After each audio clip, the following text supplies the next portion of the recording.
Queridas amigas y amigos de la Fraternidad del Santo Nombre, lectores del blog, suscriptores del canal de YouTube, amigos desconocidos de cualquier parte que nos siguen por distintas plataformas, les enviamos a todos un afectuoso saludo, un abrazo fraterno, contentos de poder compartir con ustedes una vez más estos temas que tanto nos interesan y que esperamos, confiamos, sean del interés de ustedes. Si Dios quiere, hoy vamos a intentar hacer una síntesis de la práctica de la presencia de Dios, este librito tan conocido ya del hermano Lorenzo, Lorenzo de la Resurrección, incluyendo también entre las notas que hemos tomado, bastante abundantes hoy, las llamadas máximas, que son como unos borradores, unas notas encontradas en la habitación del hermano Lorenzo luego del fallecimiento de él. Así que aquí pretendemos hacer un buen resumen, una buena síntesis para que nos quede claro y sobre todo para aquellos que sienten resonancia con este tipo de emplazamiento, de actitud que promueve y que sugiere este carmelita. Carmelita que, como ustedes saben, era muy humilde en sus funciones, en sus tareas, que no era ningún erudito, ni un teólogo muy sabio, ni nada de eso. Una persona de gran corazón, sí creo, con un gran empeño y un gran anhelo de Dios. Antes de avanzar con esta síntesis, en este día más fresquito, un poco más fresquito, lo cual es de agradecer, vamos a ubicar antes la actitud orante.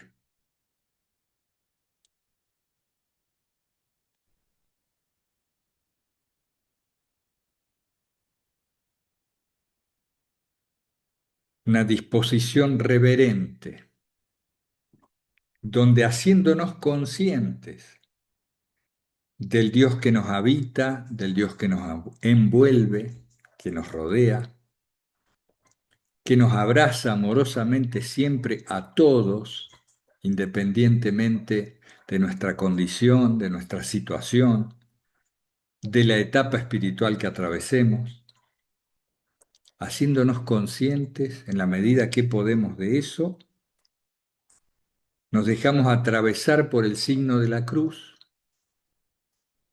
permitiendo, si esto es posible, que la gracia nos atraviese, o al menos que nuestro ego no obstaculice lo que ha de transmitirse a través de estas notas. Entonces, utilizamos el signo sagrado que es Padre, Hijo y Espíritu Santo.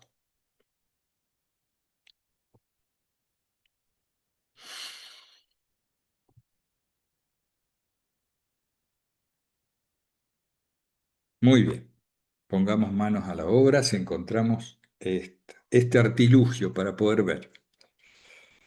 Muy bien. ¿Qué es exactamente la práctica? En las máximas, en estas notas encontradas en la habitación del hermano Lorenzo, dice, la práctica de la presencia de Dios es la práctica más santa, más fundamental y necesaria en la vida espiritual. Se puede definir como el adiestramiento del alma para hallar su alegría, el adiestramiento del alma para hallar su alegría en su divina amistad. Consiste en mantener una conversación humilde y amorosa con Él, sin reglas establecidas ni métodos estrictos.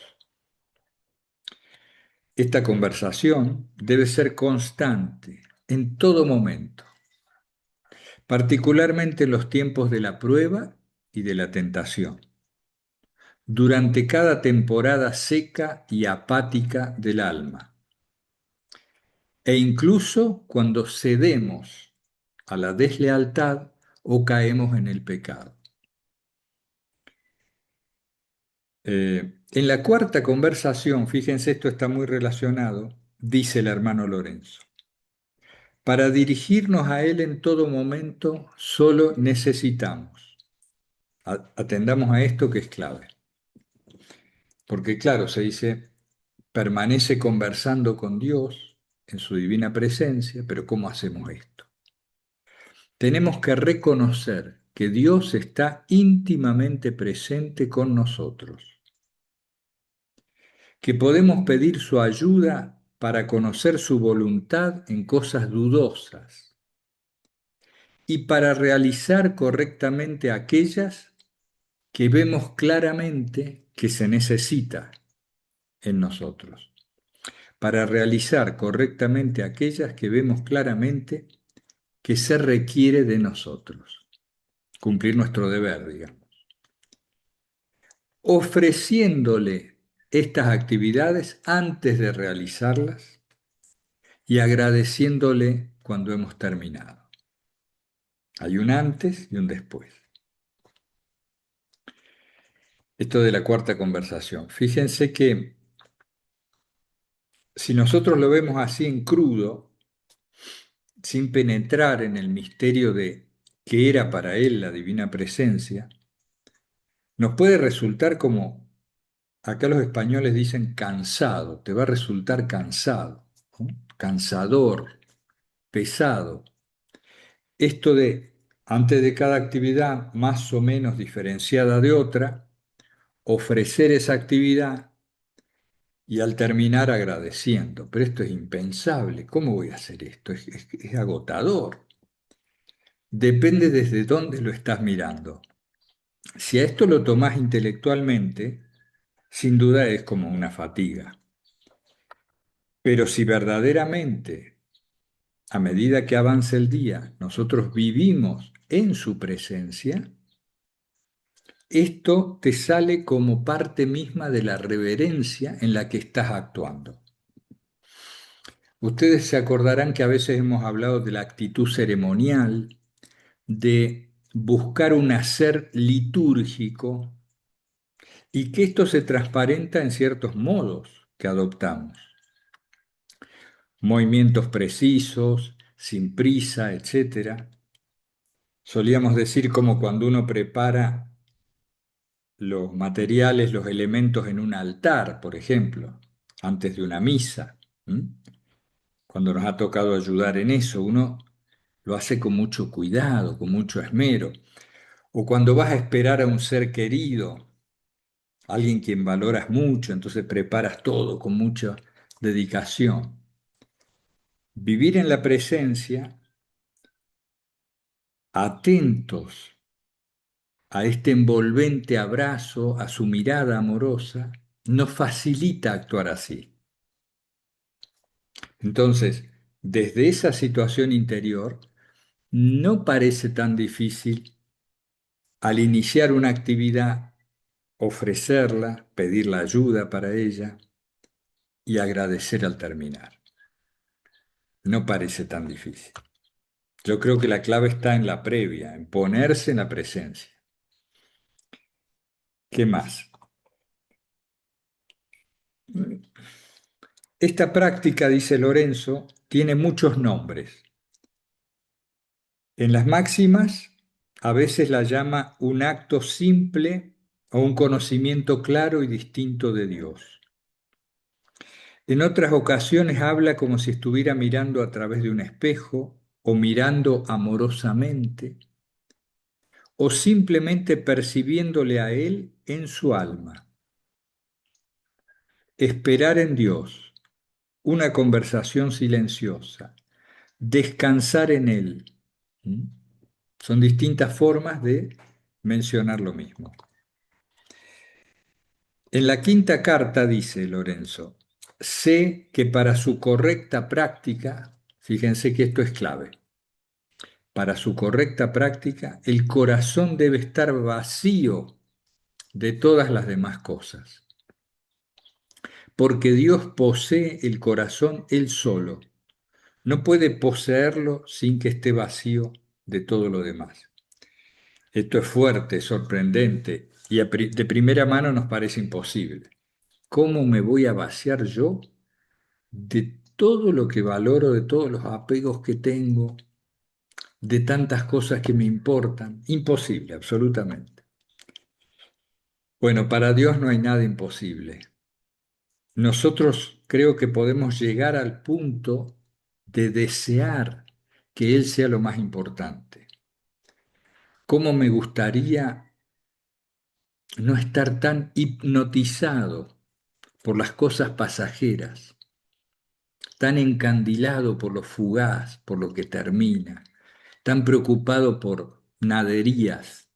¿Cómo me gustaría darte a ti, Señor, la importancia suprema que tienes, porque me diste el ser, porque lo sostienes y porque a ese ser volveré luego del tránsito en esta tierra? Y este cómo me gustaría, aunque no me es posible, es una aspiración que nos facilita la adquisición de esa gracia, el recibir ese don. Creo que hasta ahí podemos llegar. También podríamos adaptarlo y decir, a ver, bueno, no me puedo vaciar el corazón de todas las cosas, pero puedo ir dando poco a poco más primacía a lo importante, dándome cuenta de cuán apegado estoy a lo que no es tan importante. Este darse cuenta ayuda mucho, al menos en nuestra experiencia. A ver, que acá estoy con dos mouse. En la primera carta dice Lorenzo, habiendo encontrado en muchos libros diferentes métodos para ir a Dios y diversas prácticas de vida espiritual, pensé que todo esto me confundiría en vez de facilitarme lo que estaba buscando. ¿Qué estaba buscando Lorenzo? Pertenecer plenamente a Dios. Esto me decidió, dice, dar todo por quien es todo. Dar todo por quien es todo. Sigue la primera carta. Comencé a vivir como si no hubiera nada en el mundo que no fueran Él y yo. Le adoraba lo más frecuentemente posible, manteniendo mi mente en su santa presencia y recogiéndola. Fíjense el acto de recoger la mente, ¿no? Cuando uno recoge la ropa que está tendida en la soga, vamos agarrando cada prenda, ¿sí? Le quitamos el broche, la recogemos. ¿Y qué hacemos? Ponemos toda la ropa en un mismo contenedor, en un mismo recipiente. Recoger la mente, ¿ven? Es lo mismo. La quito de allá, la quito de allá, la quito de allá y la recojo en sí. Recogiéndola, tan pronto la encontraba a la mente apartándose de él. Este ejercicio me produjo no poco dolor. Sin embargo, continuaba haciéndolo a pesar de todas las dificultades que surgían, sin preocuparme o inquietarme cuando mi mente divagaba involuntariamente. Esto es importante, ¿no? No caer en el reproche, la culpa, la mortificación. Uy, que me distraje 3 horas. No importa, ya está, volvés. Hice de esta mi tarea, tanto a lo largo del día como en los momentos establecidos de oración. En todo momento, a cada hora y a cada minuto, aún en lo más pesado de mi trabajo, expulsaba de mi mente cualquier cosa que pudiera interrumpir mi pensamiento de Dios. Por eso, por cuestiones como estas, es que los padres del desierto, los hesicastas, que ya conocemos también bastante por Filocalía, es que ellos sugieren la oración de Jesús o la repetición de una sola palabra que nos conecte. con la presencia. Porque para quitar la atención de los pensamientos divagatorios, conviene centrar la atención en un único pensamiento. Desde el punto de vista técnico, eso es todo. Reemplazar aquellos pensamientos por el pensamiento del único. Y esto tiene muchas etapas, como habrán visto en otros vídeos o habrán leído en distintos libros. La clave para que esto no sea un forzamiento y no se fracase es la calidez y el amor que pongo, la calidez y el amor que pongo en este regreso a la palabra sagrada o a la repetición de la frase elegida. El cariño, la devoción, la fe que pongo en el acto de regresar al centro. Eso es importante. Entonces la técnica por sí sola no nos va a servir. También nos servirá comprender lo inútil de las divagaciones, porque además la mente hace su tarea por sí sola, si tiene que trasladar cargas, integrar contenidos, clasificar memorias, lo va haciendo sola. No hace falta que la atención, es decir, el brazo de nuestro espíritu, se aplique a ello. Muy bien. Hice de esta mi tarea a todo lo largo del día, como en los momentos establecidos de oración. Esto es importante para el hermano Lorenzo. Él dejó de diferenciar momentos pautados de oración de los que no lo eran. Toda su vida era oración. Eso es el vivir consagrado, ¿no? Más allá de si estamos en una orden, si hemos hecho votos o no. En la segunda carta, acá tomamos nota, ¿sobre qué? Sobre el esfuerzo inicial. Esto es clave. A fin de formar el hábito de conversar con Dios continuamente y de referir todo lo que hacemos a Él, al principio debemos dedicarnos con cierto esfuerzo, pero que después de un poco de esfuerzo deberíamos encontrar que su amor nos estimula interiormente a hacer esto sin ninguna dificultad. Dice Lorenzo en la segunda carta, en la segunda conversación. Al repetir frecuentemente estas acciones se hacen habituales y la presencia de Dios se vuelve natural en nosotros. ¿Por qué? Porque es natural en realidad. Fíjense, yo había notado en este cuadernito hoy a la mañana un hábito, esto charlábamos ayer con un amigo. Un hábito nuevo, por ejemplo, si nosotros queremos instaurarlo en nuestra vida, requiere de la repetición. Todo hábito necesita para construirse, para anclarse, cimentarse, repetición frecuente. Mientras más repetimos una acción, menos nos cuesta realizarla. Y esto en cualquier grado de dificultad, sea para aprender a tocar el piano, a jugar al tenis, a hacer una comida, lo que fuera, si lo repetimos, cada vez nos va resultando más fácil. Pero en estos temas que involucran más la vida del espíritu, además necesitamos comprender lo que estamos haciendo. Y también necesitamos cierta cantidad de energía. ¿Por qué? Charlábamos con este amigo. Muchas veces he repetido muy frecuentemente un hábito positivo. Comprendo la necesidad del mismo y sin embargo no puedo evitar una caída. Esto muchas veces tiene que ver con la cantidad de energía de que disponemos en nuestra estructura psicofísica. Por lo general, los hábitos negativos, nuestras esclavitudes, nos dominan. Caigo siempre en tal vicio.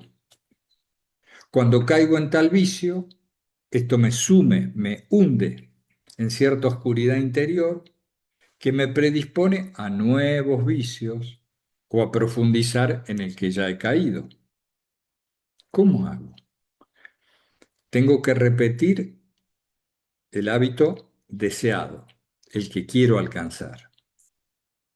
Tengo que comprender, por ejemplo, por qué caigo siempre en eso. Comprender, sin comprensión es muy difícil. Por ejemplo, decíamos en esta conversación amistosa, comprender cómo este hábito nocivo te está anestesiando, te sirve de analgésico para ese dolor interno que en vez de aceptar, mirar y luego integrar, huyes, pretendes huir a través del vicio de ese vacío interno, de ese dolor, de ese contenido no integrado. Comprende, pero a la vez necesitas energía para hacer este esfuerzo, para no reaccionar según el vicio te indica y ser capaz de imponerte, de hacerte libre en ese momento de la esclavitud que te domina. ¿Me siguen más o menos? Entonces, para no desviarme del plan y seguir con la síntesis, necesitamos, si queremos construir un nuevo hábito positivo, repetición, comprensión y energía suficiente. Si quiero desarticular un hábito nocivo, tengo que comprender también por qué se produce. Y el ejercicio de la libertad necesita de esta energía. Por eso es bueno cuidar la propia energía, economizarla y administrarla bien, dirigirla con precisión. ¿Y saben qué es lo que nos gasta más energía? No es las tareas físicas, no, son las divagaciones. La divagación mental, mecánica y automática nos drena la energía vital. Por eso a veces terminamos tan cansados el día y decimos, pero si no hice nada hoy no fue particularmente laborioso, pero divagaste tremendamente. Bueno, mm, entonces dice, este ejercicio me produjo no poco dolor, sin embargo continuaba haciéndolo, a pesar de todas las dificultades que surgían, sin preocuparme o inquietarme cuando mi mente divagaba involuntariamente. ¿Se acuerdan? Está hablando de mantener la mente en su santa presencia y a pesar de las dificultades, persistía. Dice Lorenzo, hice de esta mi tarea, tanto a lo largo del día como en los momentos establecidos de oración. En cada momento, a cada minuto, expulsaba de mi mente cualquier cosa que pudiera interrumpirme el sentimiento de la presencia. Muy bien. No te desanimes, dice en la sexta carta. No te desanimes por el rechazo que puedas encontrar en este ejercicio al principio. Claro, usa una palabra que no nos gusta. Él dice, debes hacerte violencia. Nosotros hoy no diríamos, no usaríamos esa palabra. Diríamos, debes hacer un esfuerzo. Debes ir en contra de lo que el hábito mecánico te impulsa. Al principio uno piensa frecuentemente que es tiempo perdido, pero debes seguir adelante y decidirte a perseverar en ello hasta la muerte. Créeme, dice en la quinta carta, haz inmediatamente una resolución santa y firme de no olvidar a Dios voluntariamente nunca más. Involuntariamente lo vamos a olvidar miles de veces, pero de no olvidarlo voluntariamente, es decir, de no elegir conscientemente algo que nos aparte de Él. Pasar el resto de tus días en su sagrada presencia. Habitaré en la casa del Señor todos los días de mi vida, ¿no? Muy bien. Hay un núcleo práctico en esto que es, Al comenzar un trabajo, le decía a Dios Lorenzo, en la cuarta conversación es esto, oh Dios mío, puesto que tú estás conmigo y porque ahora debo aplicar mi mente a estas cosas externas, concédeme la gracia para continuar en tu presencia. Bendíceme con tu asistencia, recibe mis trabajos y posee tú todos mis afectos. Eh, Así es más fácil, ¿no creen?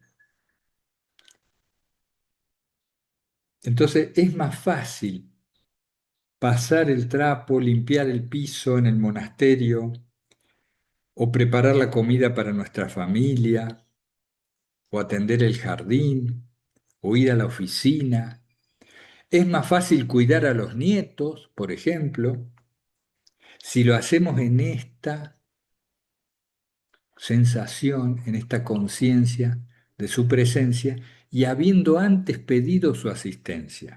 Es decir, hagamos junto con aquel que nos da el ser, que lo sostiene, junto con Dios, hagamos lo que sea que nos toque. Y entonces nos va a resultar más fácil vivir litúrgicamente. Acostúmbrate a volverte constantemente a Dios, aunque solo sea por un momento. Mírale a Él antes de comenzar cualquier tarea, cuando estés en medio de la tarea y después de haberla terminado. Finalmente, en este aspecto decimos, se necesita el tiempo y la paciencia para formar este hábito. Así que no te desanimes si fallas una y otra vez.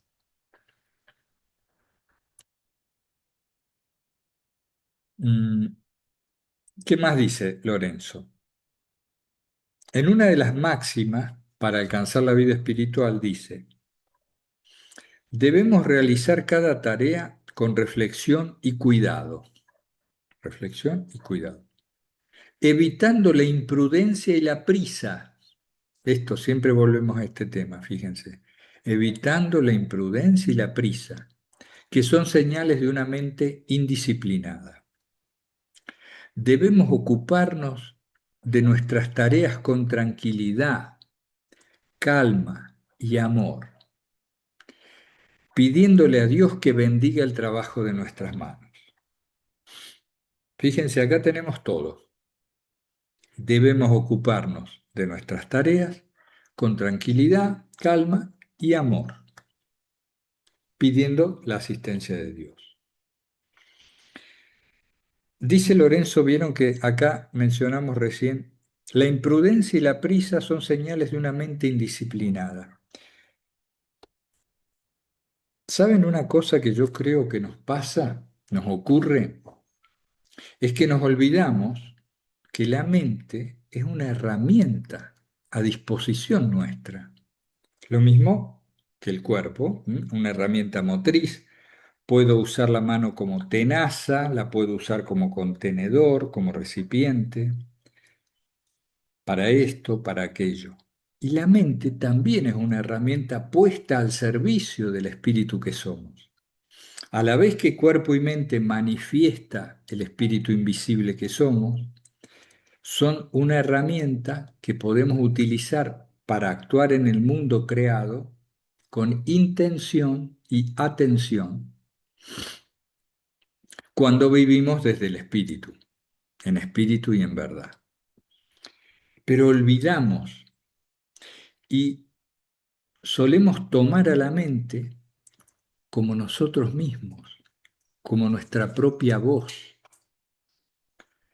La mente es una herramienta que se puede disciplinar y se puede aprender a usar. Fíjense, esto es lo que quería destacar. La mente se puede disciplinar y aprender a usar. Pero nosotros no, estamos educados de otra manera. La mente empieza a divagar y nosotros creemos que somos nosotros, nuestra esencia, que soy yo el que está pensando. ¿Vos estás pensando? No. ¿Cuándo elegiste el pensamiento ese que apareció. Lo que has hecho es dejarte llevar de las narices, como dicen los españoles, te has dejado atrapar, hipnotizar por ese pensamiento. ¿Vieron cómo es el hipnotizador?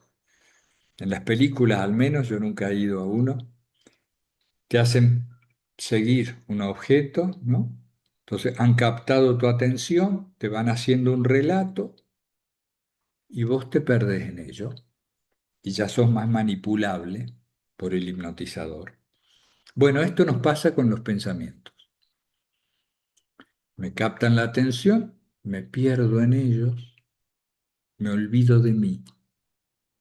Y después digo, yo pensé tal cosa, yo pienso tal cosa. No, no sos vos. Es la mente por sí misma, mente que podemos aprender a adiestrar para que se oriente hacia lo importante. Muy bien, ¿dónde estoy? Acá. Dice Lorenzo en la cuarta conversación, nunca estaba de esta manera, nunca estaba apurado ni ocioso, sino que hacía cada cosa a su tiempo, con cierta compostura y tranquilidad de espíritu. Nunca estaba apurado ni ocioso, ninguno de los extremos. Hacía cada cosa a su tiempo, con ininterrumpida compostura y tranquilidad de espíritu. Hay un testimonio que resume todo esto diciendo, para mí, dice Lorenzo también en la cuarta conversación, el tiempo de trabajo no difiere del tiempo de oración.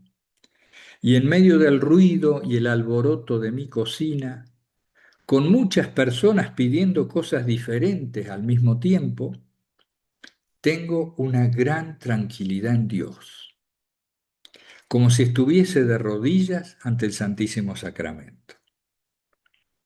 En la tercera conversación dice, estaba más unido a Dios en los trabajos externos que cuando los dejaba para retirarse a cumplir las devociones.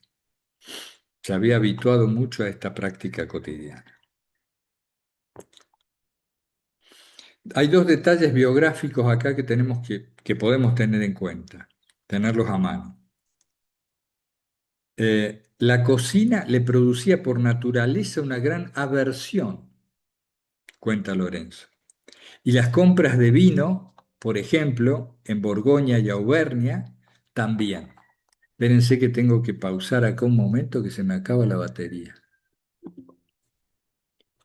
Vamos a ver, pausar. Entonces, vuelvo a esto porque me perdí. Eh, la cocina le producía por naturaleza una gran aversión. Y las compras de vino, ¿se acuerdan que en el libro cuenta en Borgoña y Auvernia? No tenía ninguna inclinación a hacer esas tareas, eran contrarias a su temperamento. Además era cojo, era rengo de una pierna, no podía moverse en el barco sino rodando sobre los toneles. En ambos casos todo le resultó bien. Mi Dios está aquí, estoy consagrado a ti. Señor, hazme de acuerdo a tu corazón. Dios mío, soy completamente tuyo. Dios de amor, te amo con todo mi corazón. Estos son extractos de la cuarta carta, de la tercera, de las máximas. Señor, dice en la segunda conversación, no puedo hacer esto a menos que me hagas capaz de hacerlo. Ahí está el punto.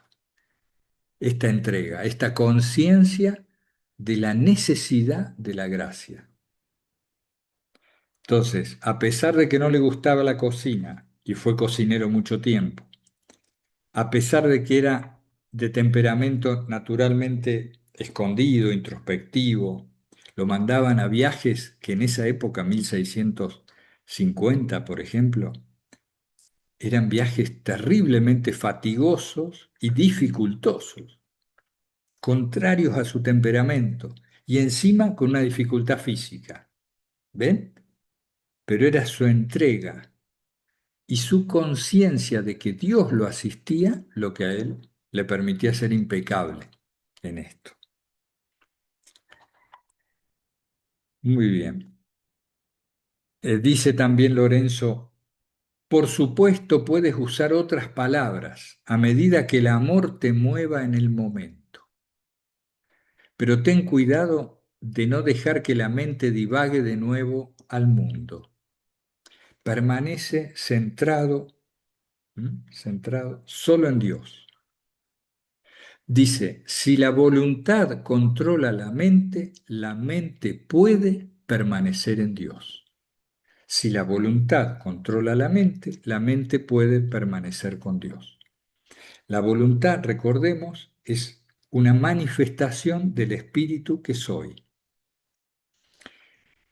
La atención y la intención, la atención y la intención configuran lo que llamamos voluntad. Entonces, con voluntad me dedico a desatender los pensamientos divagatorios y a volver, por ejemplo, a la oración de Jesús. O, en medio de una actividad que no me gusta mucho, de la cual quiero pasar rápido, en medio de una actividad me encuentro deprisa, inquieto, haciéndolo con ansiedad, mal haciendo. Ahí. La atención me permite darme cuenta de esto. Ah, mira, estoy deprisa, estoy acá, como si esto no fuera importante también.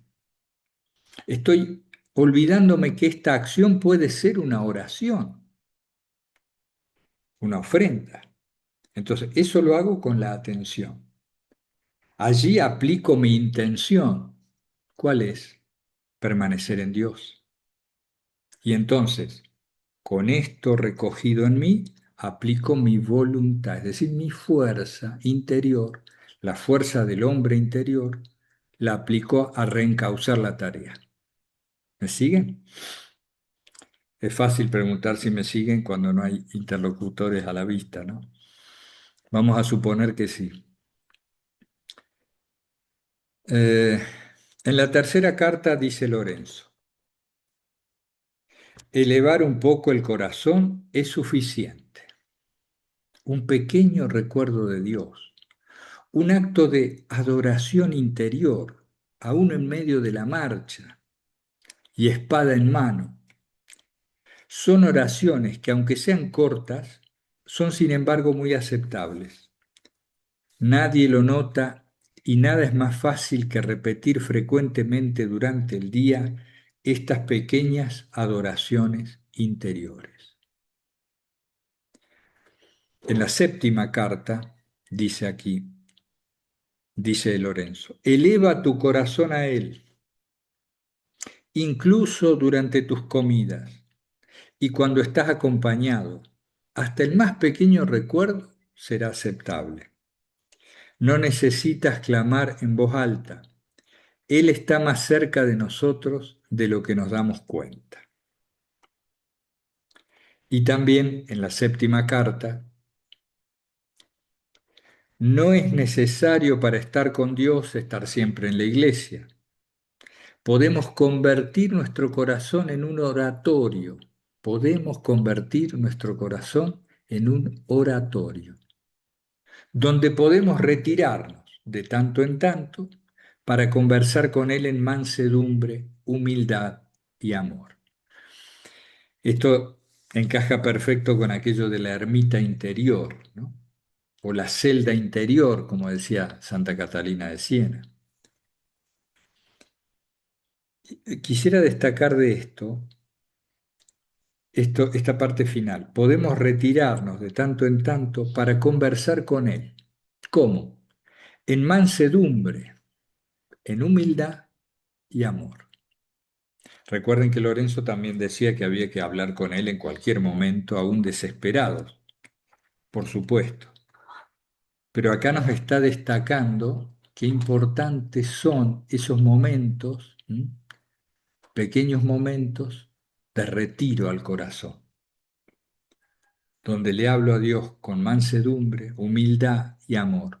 O mejor que hablarle, escucho a Dios. Muy bien. Todos somos capaces de mantener una conversación familiar con Dios. Algunos más, algunos menos. Él sabe lo que podemos hacer, dice también en la séptima carta. Y en la octava, espérense que me tomo un matecito, que aunque está medio viejito ya, ayuda para aclarar.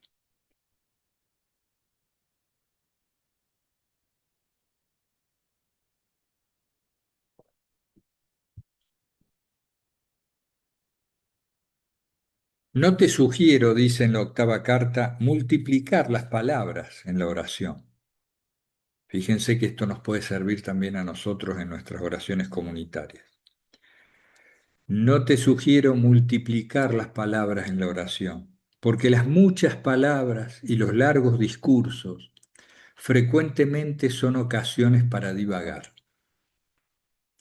Mantente en oración ante Dios, así como un mudo o un paralítico mendiga a la puerta de un hombre rico.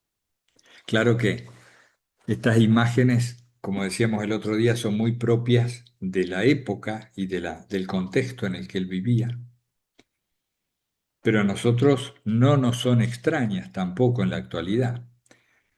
Mantente en oración como un mudo o un paralítico mendiga en la puerta de un rico, ¿no? En quietud, a la espera. Así lo interpretamos, en quietud y a la espera. Muy bien. Después, ¿cuánto vamos? 40 minutos más o menos. Dice, cuando la mente se va, nuestra mente es extremadamente divagante. Los esicastas de Filocalía dicen que es más difícil controlar la mente que el viento. Pero como la voluntad gobierna todas nuestras facultades, ella debe recapturarla y llevarla a Dios como su meta final. Si a veces tu mente se distrae y se aparta de Él, no te inquietes mucho. La preocupación y la inquietud, fíjense esto, la preocupación y la inquietud más bien sirven para distraer a la mente que para recogerla. Con voluntad hay que retornarla a la tranquilidad. Si perseveras en este modo, Dios tendrá piedad de ti. Qué bien. Estoy en la octava carta. Una manera para recoger la mente fácilmente en el tiempo de la oración y mantenerla tranquila es no permitirle divagar en otras ocasiones. Creo que acá volvemos a lo de la actitud precedente. Mantén tu mente en la presencia de Dios y cuando te acostumbres a estar en ella, encontrarás fácil mantener la mente en calma en el tiempo de la oración. Es decir, la conducta que voy teniendo durante el día y el modo en que utilizo mi mente en las actividades cotidianas me van a dificultar o a facilitar la permanencia en calma durante la oración.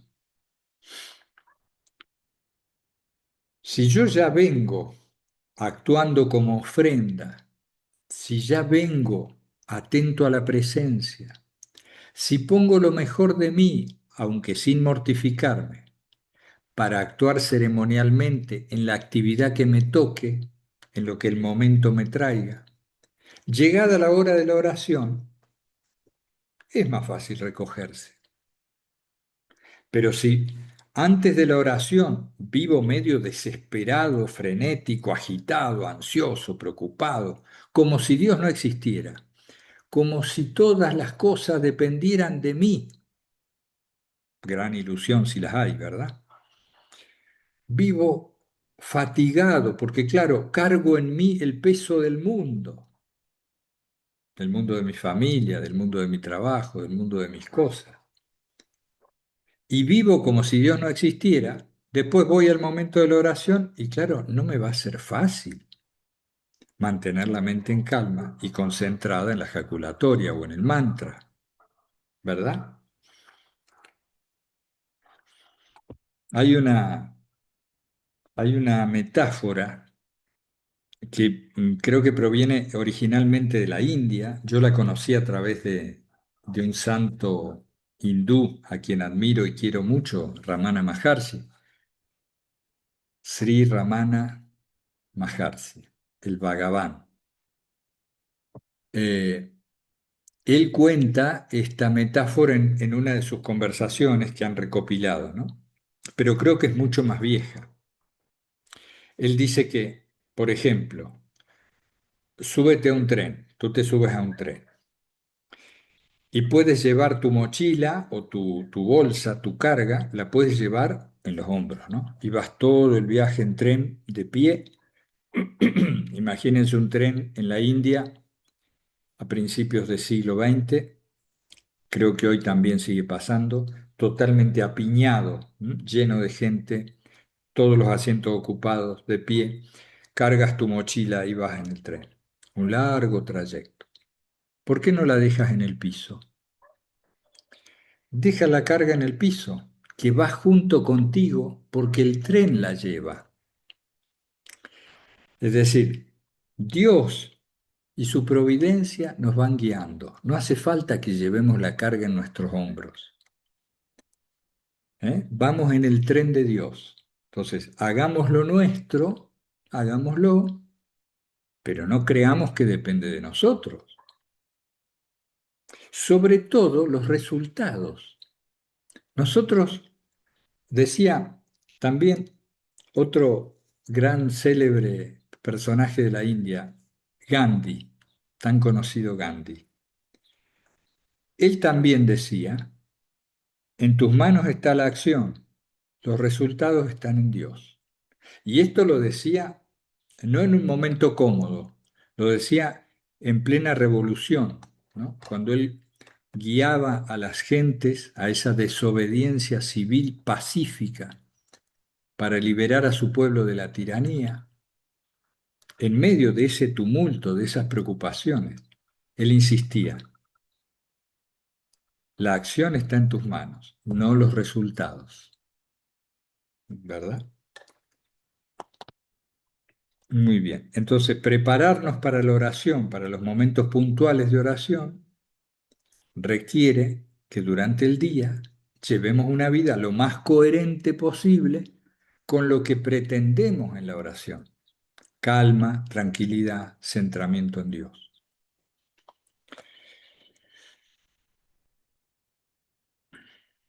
Muy bien. Debemos hacer nuestros trabajos fielmente, dice en la sexta carta, sin dificultad ni intranquilidad, haciendo volver nuestra mente a Dios suavemente y con tranquilidad, tan frecuentemente como percibimos que nos estamos desviando de Él.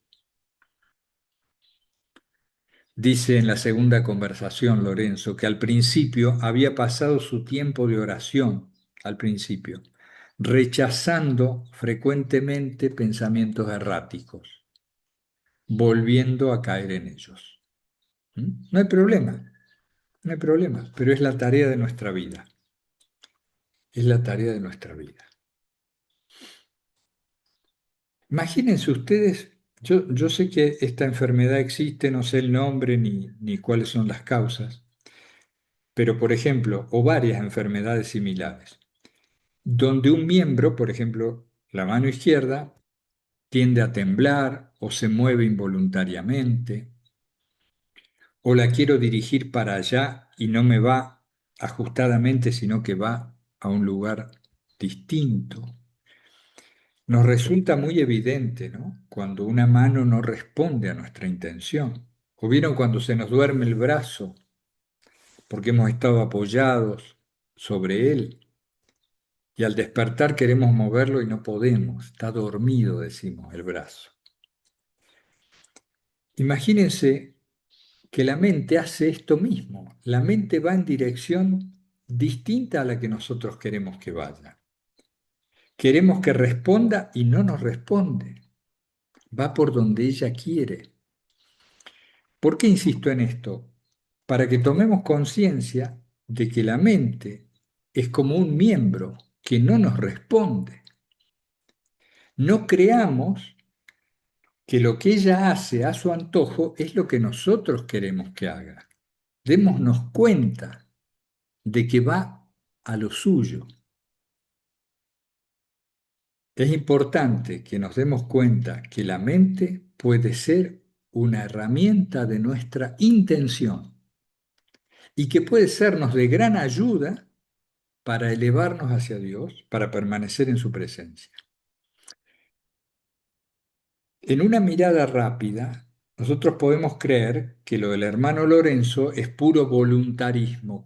¿Qué es el voluntarismo tan criticado? Creer que todo depende de la voluntad del hombre y que merced a la voluntad nosotros haremos lo que haga falta, en nosotros y fuera de nosotros. No, no decimos eso y tampoco lo dice Lorenzo.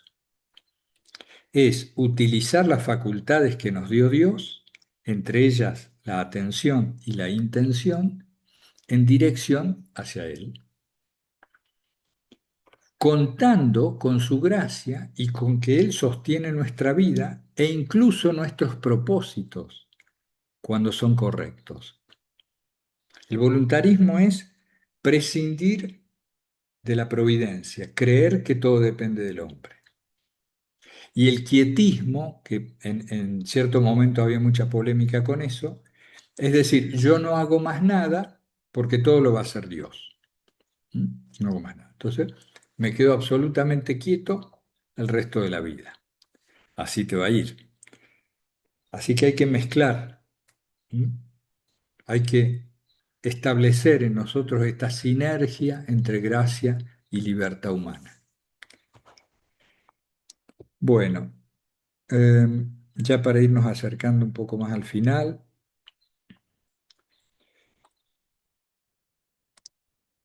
dice, cuando había fallado en mi deber, solamente confesaba mi falta diciéndole a Dios, jamás podría hacer algo distinto si me abandonas a mí mismo. Aquí está un poco lo que hablábamos. Eres tú quien debe impedir mi caída y corregir lo que está mal.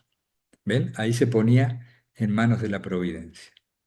Después de esto, no consentía ya inquietud al respecto. Era muy sensible Lorenzo a sus faltas, pero ellas no lo desanimaban. Las confesaba, no discutía para justificarlas. Apaciblemente retomaba su práctica usual de amor y adoración. Muy bien. En la cuarta conversación dice también, de esta manera, levantándome tras mis caídas y mediante renovados y frecuentes actos de fe y amor, he llegado a un estado en el que me resultaría tan difícil no pensar en Dios como fue al principio acostumbrarme a hacerlo. Muy bien, denme un minutito. A ver. También, fíjense, en la cuarta conversación y en la segunda, dice, por ejemplo, estaba contento cuando podía levantar una pajita del suelo por amor a Dios, buscándole solo a Él y nada más, ni siquiera esperando sus dones. No debemos cansarnos, dice en la cuarta conversación, de hacer pequeñas cosas por amor a Dios, porque Él no toma en cuenta lo grande de la obra, sino el amor con que la hacemos. Debemos comprometernos en un solo objetivo, comunicarnos con Dios en cada cosa que hagamos. Está claro. Acá hay un punto importante en la primera conversación referido a la sequedad, al tedio, a cuando no sentimos nada. Textual, dice Lorenzo. Era necesaria la fidelidad en momentos de sequedad, insensibilidad o tedio en la oración, por medio de las cuales Dios prueba nuestro amor a Él. Esos son los momentos para realizar buenos y eficaces actos de abandono, porque uno solo de ellos, hecho frecuentemente, promoverá grandemente nuestro crecimiento espiritual. Un solo acto de abandono promoverá grandemente nuestro crecimiento espiritual. Acá tenemos que, como siempre decimos, no tengamos en cuenta la cosmovisión de cada época y particularmente de quien está relatando, del hermano Lorenzo. Era muy común en cierta espiritualidad y en aquel tiempo esto de que Dios nos prueba y sigue siendo común para mucha gente, porque toda concepción de Dios depende del momento espiritual en el que nos encontramos, en qué etapa del camino. Por supuesto, en mi caso personal no me encaja eso y a muchos de nosotros hoy en nuestra época no podemos concebir fácilmente esto de que Dios nos prueba, como si nos probaba el profesor en el aula del colegio sometiéndonos a examen. Entonces nos daba una buena nota o una mala nota. Yo interpreto cuando leo, incluso en Filocalía, esta cuestión de la prueba como la resistencia. La vida nos va planteando escenarios, estos escenarios son providenciales, siempre son fruto de la acción providente y amorosa de Dios, y estas circunstancias que se nos presentan nos ofrecen cierta resistencia. Hemos aprendido, también por experiencia, que cuando uno supera una resistencia, se acrecienta la propia fuerza. Decíamos en fenomenología alguna vez, si vienes con una determinada fuerza, te enfrentas a un obstáculo o una resistencia y la superas, cuentas ahora con tu propia fuerza más la fuerza de la resistencia. Todo obstáculo vencido me regala la propia fuerza de ese obstáculo. Un obstáculo requiere cierta fuerza para ser una oposición, pero si tú trasciendes ese obstáculo, si lo atraviesas, cuentas ahora con la energía, con la fuerza que ese obstáculo tenía, impidiéndote el camino. Lo vemos, en nuestro caso lo vemos más como una cuestión técnica, ¿no? En cierto modo, práctica. Si permanezco y me rindo ante el obstáculo y no lo supero, pierdo fuerza. Me voy como amilanando, como disminuyendo.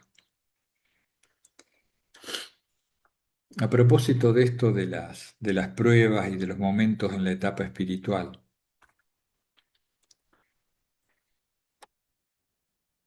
esto es importante, a mi juicio.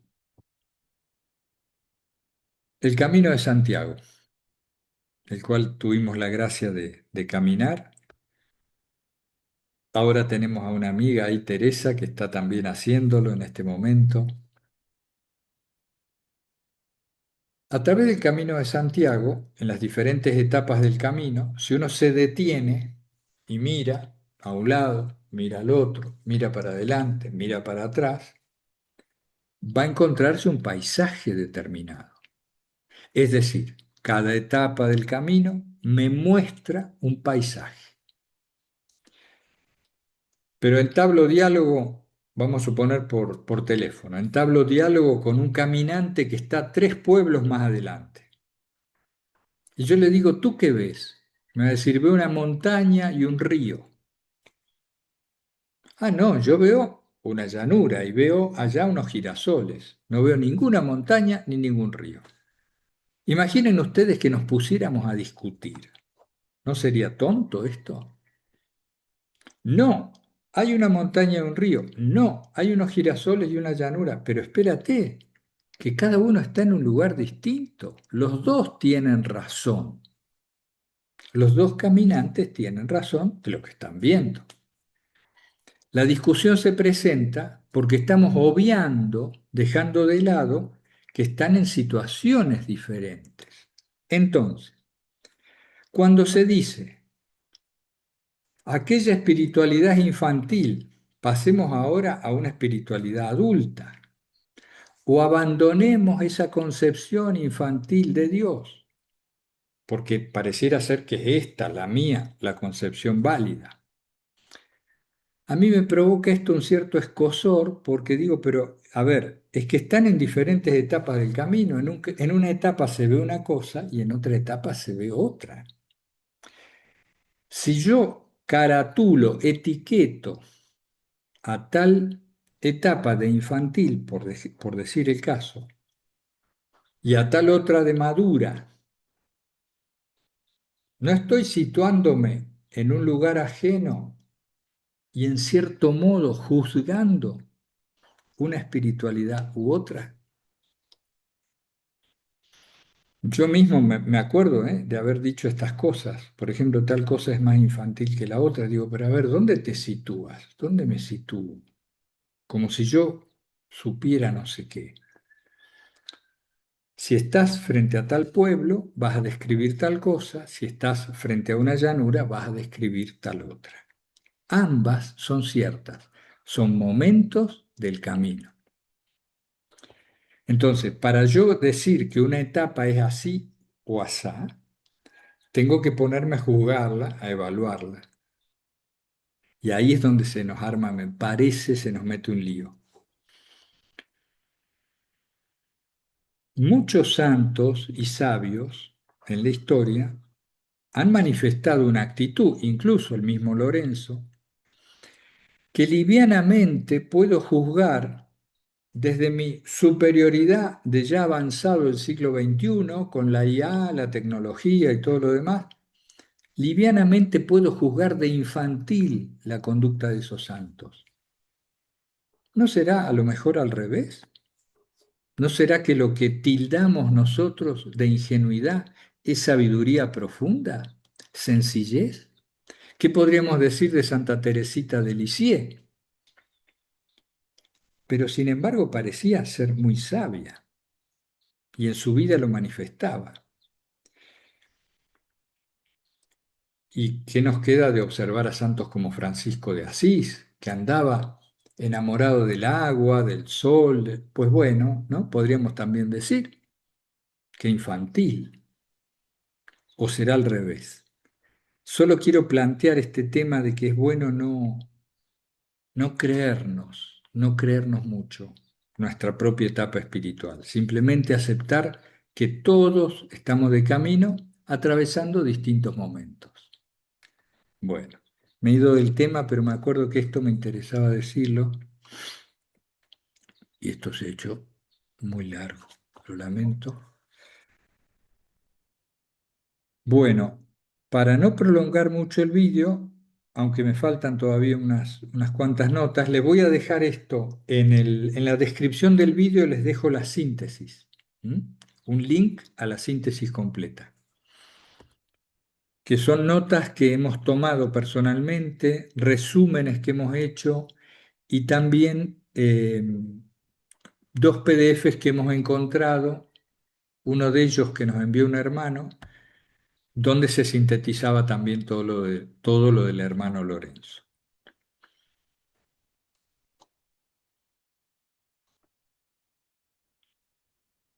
Muy bien, a ver si hay algo más que podemos decir. Respecto de la enfermedad, el dolor y la aflicción, dice el hermano Lorenzo en la 11ª carta. No rezo para que seas librado de tus dolores, sino que le rezo a Dios fervientemente para que te dé fuerzas y paciencia para soportarlas durante el tiempo que Él quiera. Pide a Dios que no te libere de tus dolores, sino que te dé fuerzas para soportar resueltamente, por amor a Él, el tiempo que quiera, en la 13ª carta. Las aflicciones más acuciantes nos parecen insoportables, a menos que las veamos con la luz correcta. Cuando las vemos en la mano de Dios, nuestros sufrimientos pierden su amargura y llegan a ser hasta materia de consuelo. Decimoquinta carta. El amor endulza los sufrimientos. Cuando uno ama a Dios, sufre por amor a Él con gozo y coraje. Muy bien.